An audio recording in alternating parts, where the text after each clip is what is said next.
Well, I've been looking for another turntable for a while now, and I just happened to come across this. It's a 1970s Collaro, which is a made in the UK. So I'm not sure if this is just another variant of a BSR design or what. I guess I'll do some research and find out. But anyway, the motor does work. I turned it on here, and the turntable spins up a little bit. Now, this is no 78 RPMs, so I've got to pull it apart. I'm willing to bet that it's going to need some rubber components. May not, actually. It's actually coming back to life. So what we're going to do is we're going to try rejecting this record and playing the one below it. But it's spinning at the correct RPM. I can hear the music. Just barely. But I can hear it, and it sounds to be perfectly in time. So let's go ahead and switch records.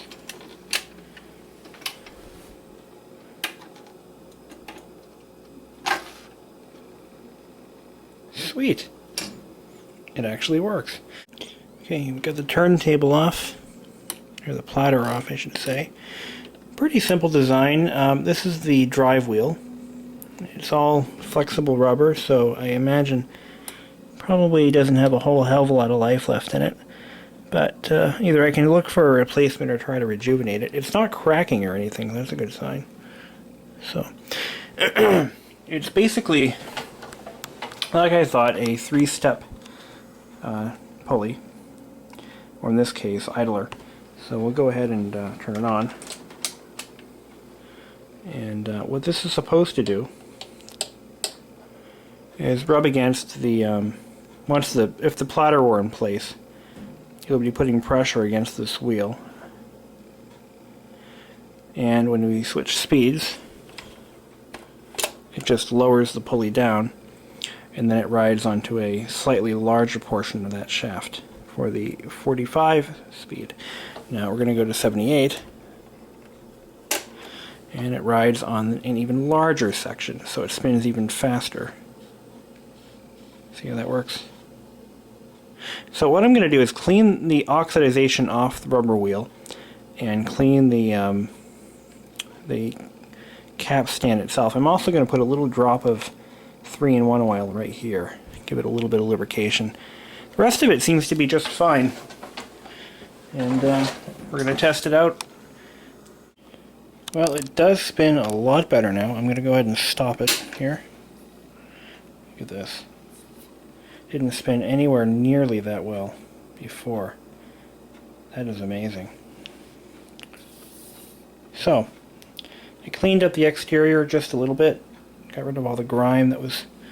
I could probably take another pass on that one. And oil a few key areas, and now it's time to hook it up.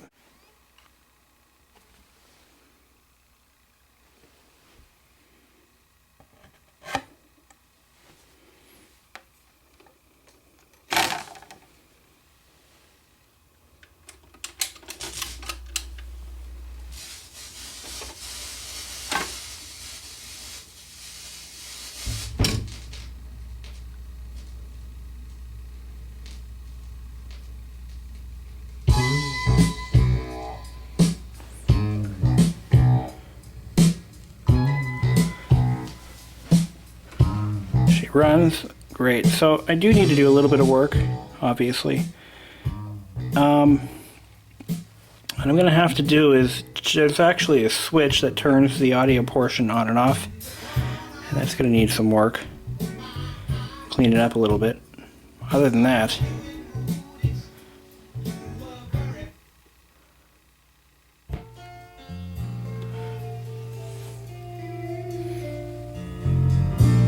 sounds pretty good.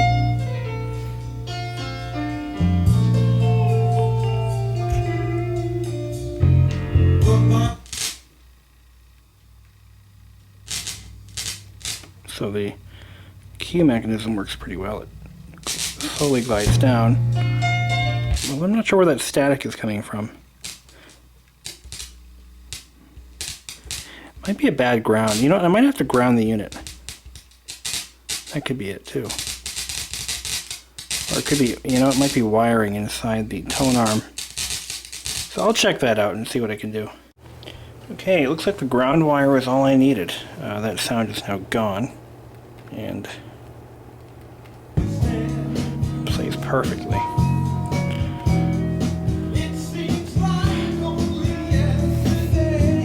Here we go. We're gonna set it up with a second album. I'm handling these all wrong. I know. Relax. Calm down. I'm mind to blow up anyway. So we're gonna switch the record.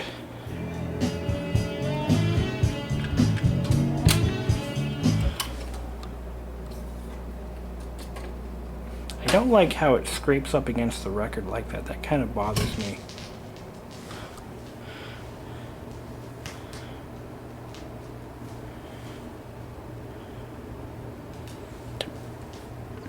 This is a great album too.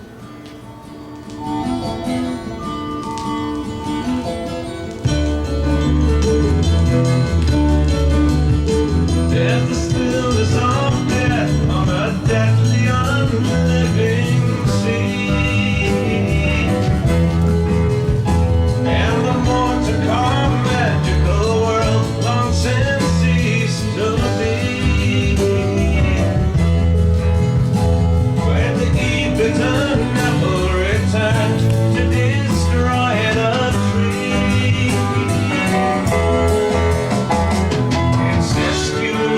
Ancestors share a bang ride, spawning new millions through the world on its side, supporting the far-flung illusion, the national curse.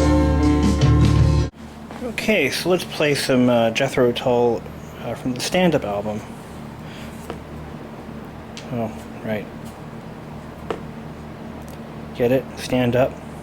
Anyway, I just realized, and I didn't know this, honestly, I'm not, the only phonographs I've ever owned were stupid, you know, department store grade ones that were given to me.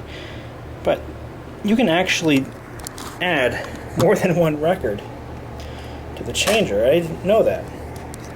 And I found out because I was reading something or saw another video, but I have 3 LPs on here.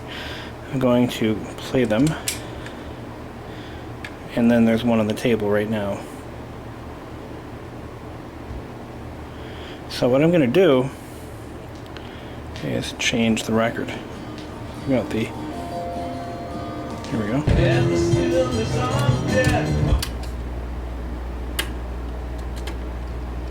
So it'll actually drop one at a time. I didn't know that.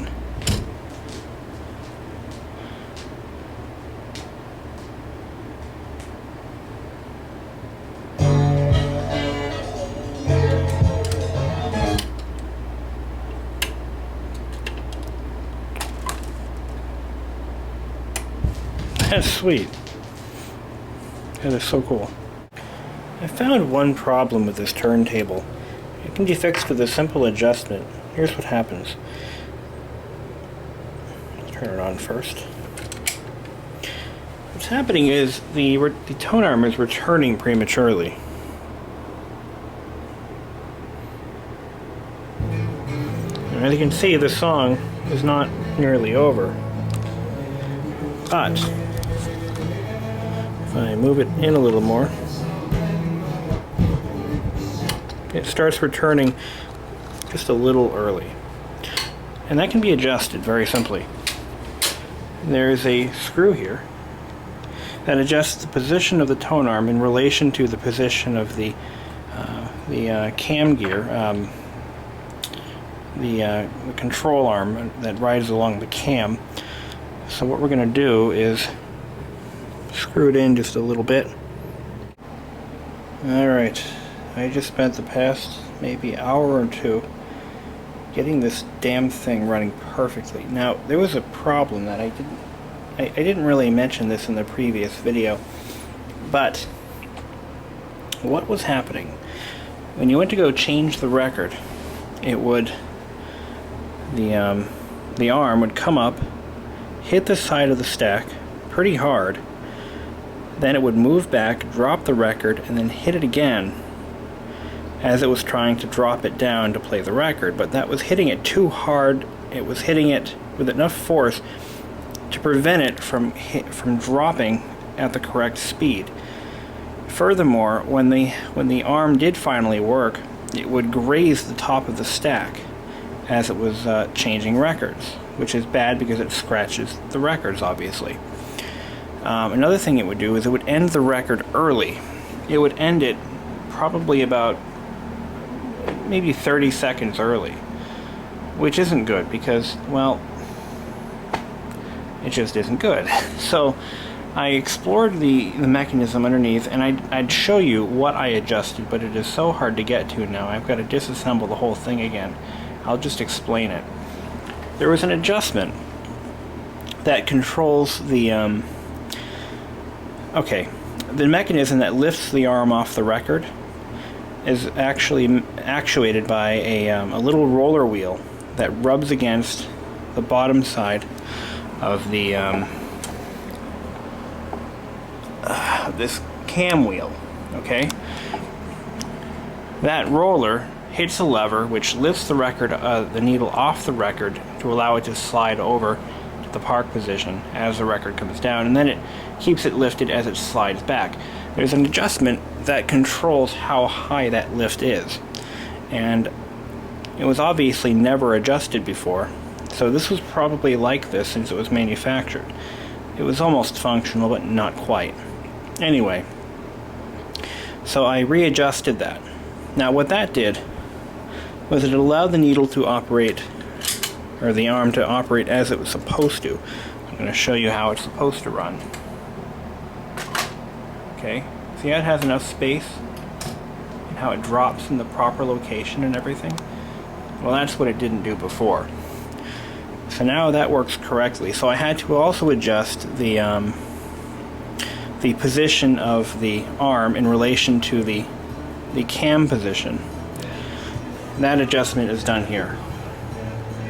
You can go in or out, and you have to adjust it to a point where it drops the record like halfway in the middle of the landing zone here, or the starting zone, and enough so that it can complete the record before it changes to the next record. So that's done. Now the speed is, for some reason, a little off. Just a little on the slow side. Okay, so now I've got to pull the platter back off, make sure nothing got into the